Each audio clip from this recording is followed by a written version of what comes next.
C'est une alchimie dans un dossier. Il faut qu'effectivement il y ait des projets qui soient structurants dans la transformation d'une entreprise, d'une collectivité territoriale, d'une administration publique. Mais également, il faut que l'on sente une touche personnelle, la patte d'un DSI, des grandes orientations qu'il prend et qu'il porte lui-même. Cette personnalisation est effectivement importante. On désigne une personne et non pas une entreprise. C'est la personne, c'est un DSI qui reçoit ce prix.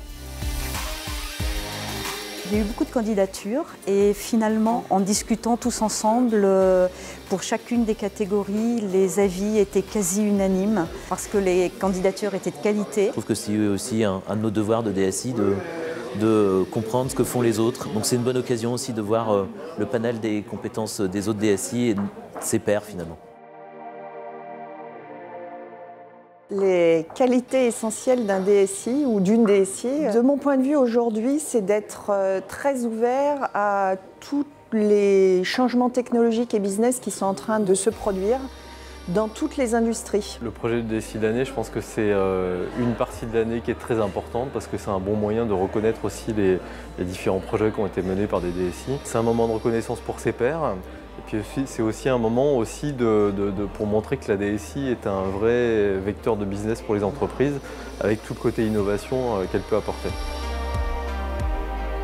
Un choix relativement facile puisqu'on était assez tous d'accord. Ce que j'ai personnellement regardé, c'est quelle est la valeur pour le client ou pour le salarié qui est générée par la technologie mise en œuvre. J'ai trouvé l'ensemble des dossiers plutôt assez fascinants parce qu'on y voit, on y perçoit beaucoup d'énergie, beaucoup d'implication des DSI, ce qui est quand même très agréable. Beaucoup de DSI tournés vers les nouvelles technologies et toutes les innovations qui peuvent apporter un plus justement soit au client final, soit à l'utilisateur ou à ses salariés dans son organisation.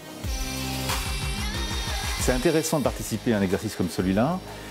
Parce que je trouve que ça donne un panel des pratiques de la profession. Le fait de consulter les différents dossiers donne quand même un assez bon benchmark de ce qui se passe actuellement sur le marché et des tendances qu'il peut y avoir chez les DSI.